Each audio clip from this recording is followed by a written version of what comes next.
afternoon, or evening. I go by the name of Solo. Welcome back to Solo Driven. Now you may be wondering why I got the car on jack stands in the air, and we'll get to that in a second. But first, it's the middle of December. I'm wearing shorts, a shirt, and it's 70 degrees outside. Gotta love Texas. Now for quite some time, I've had a little trouble with the transmission, and for those that know, I have fully built this differential recently. Now, even though I did that, I'm still having trouble with a little clunking. When I put it in reverse, it was a little hard to get it in reverse, and when it would go in, I would hear some rattle from the differential. Now, I'm assuming that is coming from the differential because of the pivot angle on the actual differential. So we're gonna be getting that fixed January 8th. We're gonna take it to the shop and they're gonna fully adjust the differential properly, and hopefully that'll kind of eliminate the clunking and popping noise that I got going on with this car. Now, like I mentioned, I did have trouble putting it in reverse, and I did something recently that helped out with the shifter and how difficult the gears were kind of, to put in. Let me show you. Now, for those that have aftermarket clutch, I'm pretty sure most of y'all do, but always invest in a firewall adjuster. That's it right there. And what that basically does is help with the adjustment of the cable with your transmission and the shifter. I went ahead and turned that with the advice of 210 Performance, Chris, shout out to Chris. I went ahead and turned this 2 cycles counterclockwise, and that really helped out with the hardness of getting it in reverse. And I can honestly say the car is shifting smoother than it ever has before. So that didn't really eliminate the clunking and all that in the back of the differential. So what I did notice last time we were getting the clutch worked on for the second time, that the transmission crossmember, aka the transmission mount, was shot. It is completely done, and that is exactly what we're gonna be replacing today in today's video. Stifflers transmission crossmember. Let's check this bad boy out. These are the polyurethane bushings along with the washer. We have the actual bracket brace for the transmission, the new one, along with the hardware included, which comes with the bolt, all the stuff that you need to adjust to your specific transmission. Now, this does fit multiple transmissions. That's why it comes with different washers and nuts and bolts and all this type of stuff. That way you can tune it or adjust it to your specific transmission. So I really like that. Another thing is that the reason why I went with the Stifflers transmission crossmember is because, if I'm not mistaken, they no longer make the factory transmission mount for the 0304 Cobra. I know that they offer it for older Mustangs, but unfortunately they don't offer the factory application, which is just fine for me because, like I believe, once you break it, you make it better. So without further ado, let's go down under the car and see what we're working with. I'm gonna try to do my best. I really don't like doing very specific installation videos because of the backlash that you get if you make a mistake. So I'll kind of do that. Again, I'm not a mechanic. I'm not a professional mechanic. So take all this with a grain of salt. Let's get to it.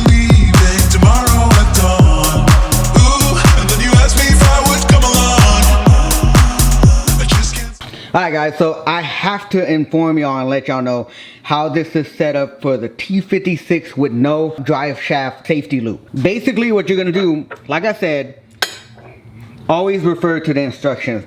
So this is what we have here, and this is essentially how you're going to set it up. Here we have the crossmember plate. We have here the 13 by 2.5 hex head bolt, and what we're going to do is we're going to apply the big washer onto that hex bolt.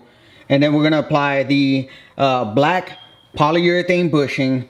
These right here, I'm not really too sure what they're called, but let's just call them washers for right now. You're going to press these into the bushing. And then this is going to go through the cross member. And then you're going to follow that with a red polyurethane bushing. And then another metal washer. So that's how you're gonna set this up. It should look just like this. Let's go ahead and get this mounted up so we can tighten it, take it out for a drive. All right, so I had to bring out the trustworthy GoPro. Right where the X pipe and the cat backs meet. That's assuming if you don't have any cats, don't tell nobody. This is the bracket right here. This is the transmission Crossmember. This one right here that's kind of shaped like a, I don't know, like a U or something. This is what we're gonna be taking off. We're gonna start with these 2 screws on each end. We got 2 more over here, and then once those are removed, we're gonna go with these middle ones right here. Now, before we do any of that, we're gonna support the transmission. We're gonna bring a jack and put a piece of wood under it and just kind of support it. You don't want to put too much pressure, from what I understand. You just want to, again, support the transmission, that way it doesn't fall down. So you don't need to jack it up crazy amount, just support. But every once inside it's obvious. Soon as I saw you, I knew it's never right. One thing you don't want to do is put the jack where you're going to be working at. So you want to make sure that you'll be able to get access, especially if you're using a impact like I am, and it's not going to be in the way. So far so good. This may not be the best for you guys, but it is what it is. The one in the middle on the right side is a different size. I mean, that could be previous owner type of stuff, who knows. I only have one that is different. All the others are 13 and one of them is a 16. Right now, right now. 'Cause I won't like you wouldn't take that. I don't even try, even try. Soon as I saw you, I knew it's never right now, right now. 'Cause I won't like you wouldn't take that. I don't even try.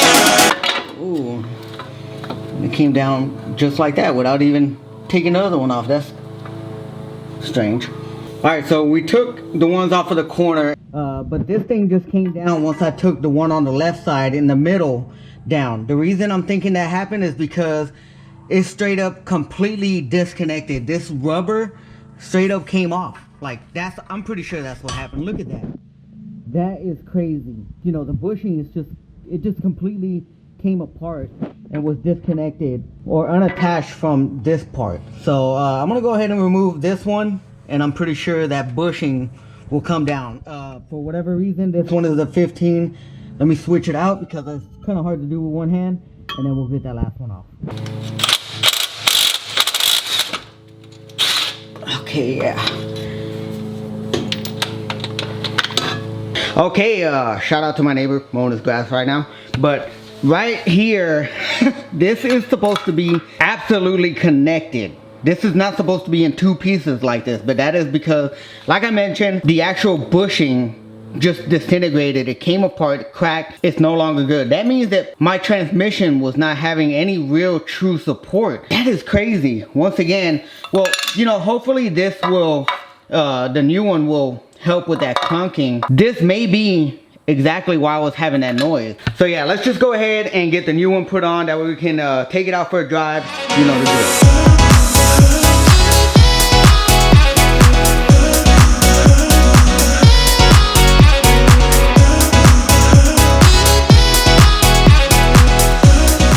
So here you have it, the finished product. We have everything fastened. The jack and the transmission has been dropped. What you want to do is you want to do a crisscross when you're putting these outer bolts on. So you'll do one and then one on this side, and then one on this side and one on the other side, and then you fasten these two and then fasten everything one more time.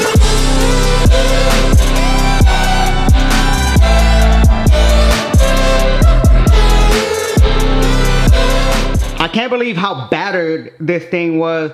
Now that we have everything installed, let's go ahead and take this out for a drive. Now, I don't expect it to completely eliminate all the clunking. There will always be like a little clunk with the differential, a little noise, but hopefully that will stiffen the shifting. It'll make it easier. We'll find out right now.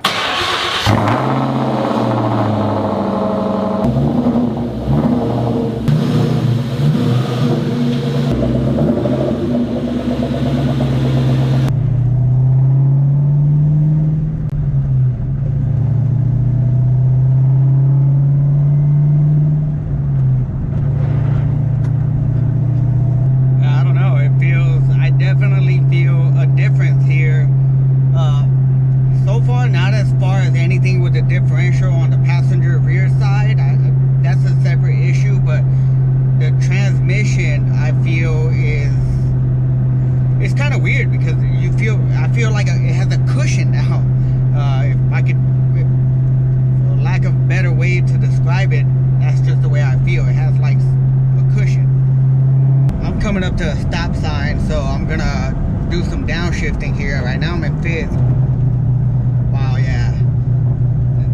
Yeah, right here I can feel a huge difference. Yeah, there's no rattling or dangling of nothing down here. Second gear.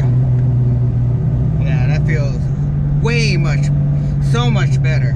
That feels way better.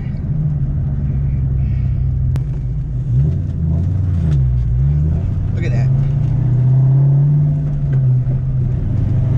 Smooth. Power shift again.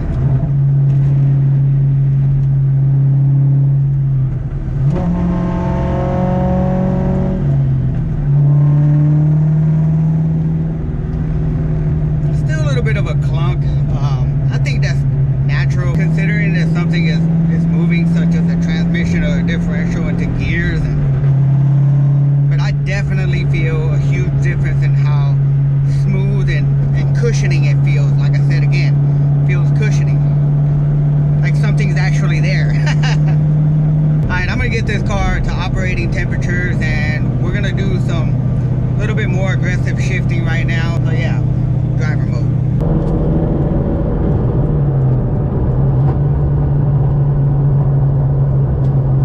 Yeah, it seems like when I downshift, it's not as harsh. It's just real smooth.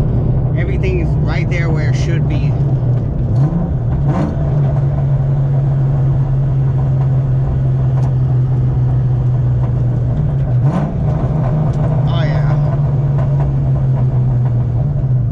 Did a little bit of double clutch action right there, and it feels way better than I remember it.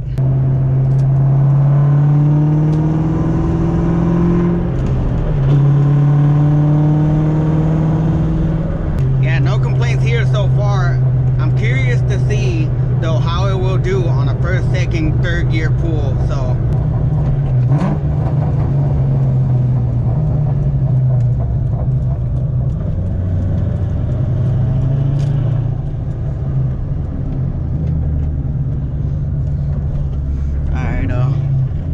I guess we'll just go big, go home right now, right?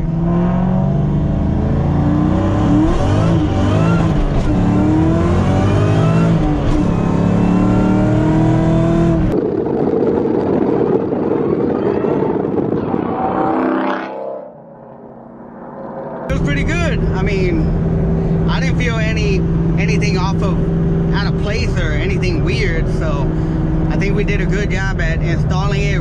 Very easy install. It took about, it says it takes about an hour, but if you have an impact, the time will shorten by a lot. So I was able to do it within 30 minutes, cut that time in half just from having an impact. All right, another first, second gear, third pull.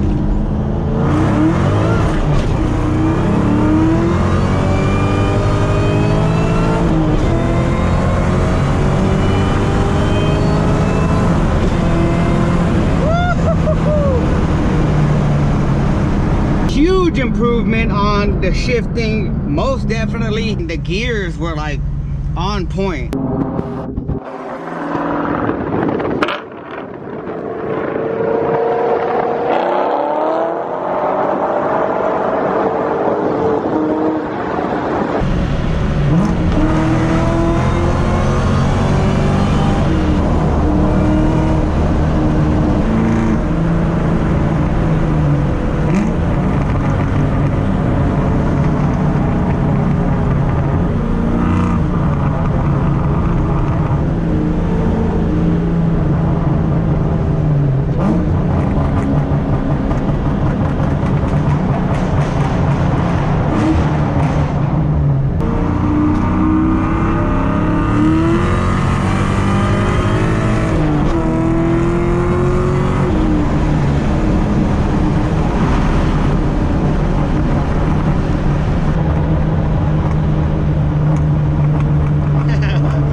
The car feels absolutely better than it has ever. I feel like I say that every time I step out of the car, but we are making a lot of good improvements on both the Camaro and the Cobra. I don't know why I pointed at. But yeah, like I said, the car feels really good, smooth shifting, and it is grabbing, like, I don't want to say grabbing because that's up to the clutch, but it's solid. Now, I didn't eliminate the differential issue. That's still happening, but like I said, January 8th, we're taking it to the shop to get that adjusted, and hopefully we can get some quick, sharp, and dialed shifting once we get this issue resolved. Oh, and also, huge shout out to Brian, owner of Stifflers. I was able to talk to him on the phone for a little bit in regards to some questions that I had, and he took time out of his busy day to answer those for me. Real cool guy. So make sure to go check out buystiflers.com for any of Stiffler products. This is not paid promotion or nothing. This is just a shout out to a good man with a good company. So go check him out. But anyways, guys, that's gonna end today's video. If you enjoyed it, make sure to subscribe, smash that like button for support, and remember, be motivated, stay driven.